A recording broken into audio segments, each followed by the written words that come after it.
The first sign was subtle, a whisper in the ocean. Lieutenant Commander Richard Morgan had been monitoring routine submarine movements off the coast of Florida when his screen flickered. At first, he assumed it was another equipment glitch, one of the countless anomalies caused by the uncharted trench east of Key West. The waters here were notorious. Magnetic interference had ruined more research expeditions than anyone could count. Instruments failed, drones disappeared, and sonar readings became ghostly echoes. But this was different. A faint energy spike pulsed steadily beneath the waves. 10 miles east of Key West, deep in a chasm that no one had dared to explore, something alive, or almost alive, was waiting.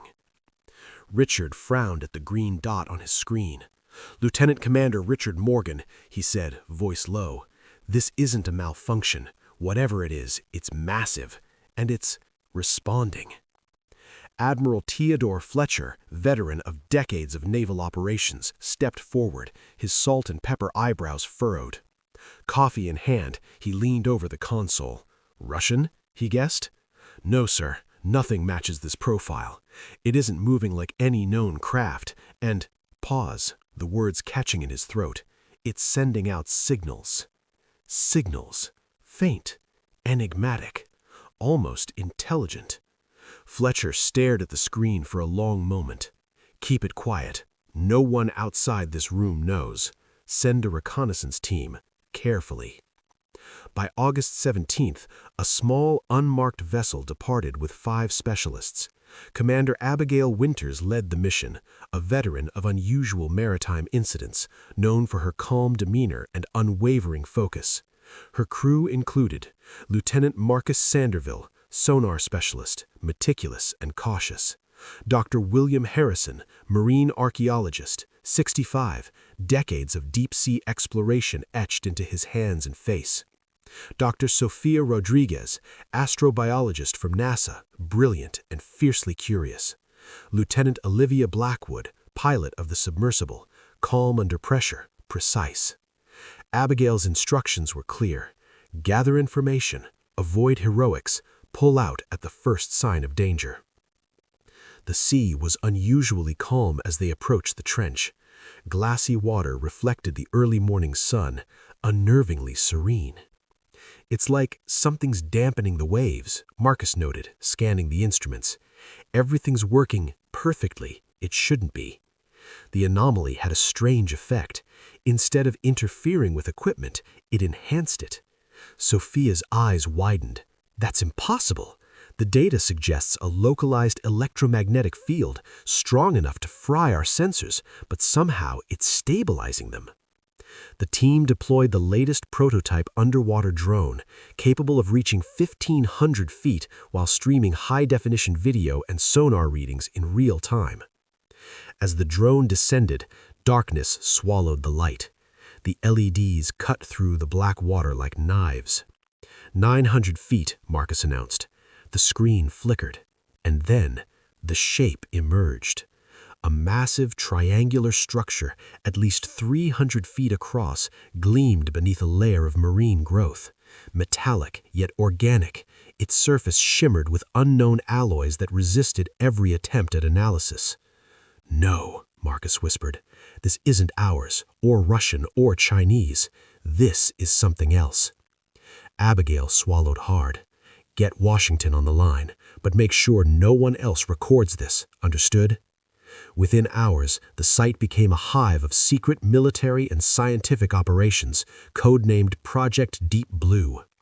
Advanced scanning equipment revealed multiple levels inside the triangle and circular apertures along its hull, arranged in geometric patterns suggesting purpose, perhaps communication, perhaps observation. Dolphins began gathering nearby, exhibiting behaviors no one had ever documented. Tight formations, coordinated movement, patterns resembling tactical maneuvers. "They're guarding it," Dr. Layla Jackson, the team's marine mammal specialist, murmured, "or communicating with it." Meanwhile, in Seattle, Michael Cooper received an email that would change his life. His father, Captain Thomas Cooper, had disappeared 30 years ago aboard the research vessel Horizon, investigating the same trench. Officially, the ship sank in a sudden storm. No wreckage was ever found. The email was cryptic from a Pentagon contact. "We need your expertise. Do not discuss. Coordinates attached. Time is critical." Within 24 hours, Michael was aboard a military transport heading for the floating research platform above the anomaly. His heart raced. For decades he had searched for answers. Now they were within reach. At the platform, Admiral Cooper greeted him with the weight of decades of responsibility in his eyes. "Dr. Cooper, we believe your father's disappearance is linked to the object below. We need your insight into magnetic anomalies and deep-sea physics." Michael nodded, trying to control the storm of emotions. "I'm here for answers, whatever it takes." Remote exploration continued for days. The triangle emitted pulses every 108 minutes, temporarily weakening its magnetic field. The team realized these pulses offered windows of opportunity. Marcus worked closely with Sophia, William, and Olivia. Together, they charted the energy fields, scanning the hull during the fleeting moments of vulnerability. Sophia's voice cut through the tense room. "This material, it's unlike anything on Earth. The closest match is a theoretical NASA composite for interstellar travel. Whatever built this came from far beyond our system." The implications were staggering. Humanity was no longer alone, and the visitors had been here long before humans even ventured beyond the Stone Age. The specially reinforced submersible, Venture, carried Michael, William, and Olivia into the depths. As they neared 900 feet, the water itself seemed to shimmer. A faint blue luminescence emanated from no identifiable source. The dolphins appeared, hundreds of them swimming in perfect formations, nudging the submersible gently towards the triangle. "They're guiding us," Michael realized, awe overtaking fear. The hull of the triangle revealed more than mechanical design. The marine growth formed deliberate patterns, mimicking astronomical charts and celestial alignments.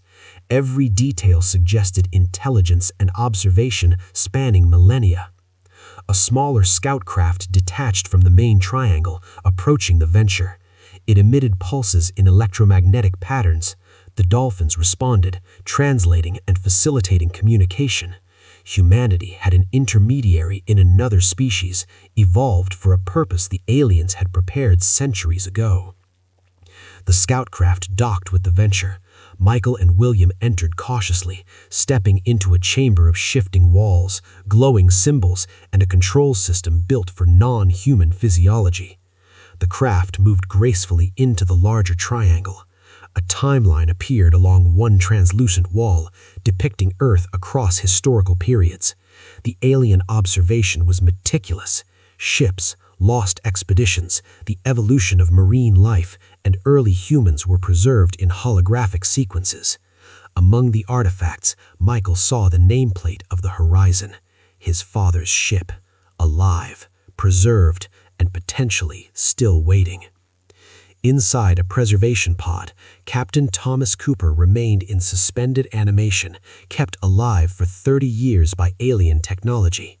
When the pod activated, decades melted away, father and son reunited, tears flowing, a personal story unfolding against a cosmic backdrop. The aliens, the Valians, revealed themselves, tall, aquatic-adapted beings with elongated limbs and serene eyes. They spoke directly into human consciousness.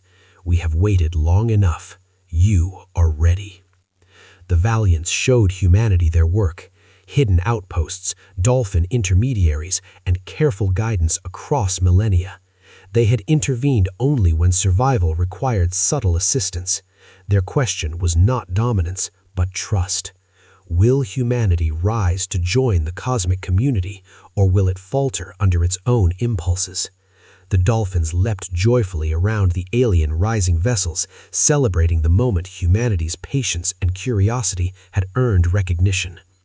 Humanity had been observed, tested, and finally chosen, not for strength, not for power, but for restraint, intelligence, and the capacity for empathy. The UN summit awaited. The Valiants demanded assurances, not allegiance. Humans could accept or decline their guidance. The cosmic guardianship was a gift and a responsibility.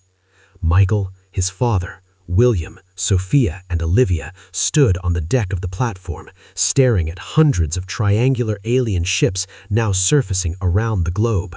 Michael whispered, "We've been ready, and we didn't even know it." The dolphins sang, carrying the ancient memory of guardianship across the oceans. Humanity's cosmic adolescence was over. The universe awaited.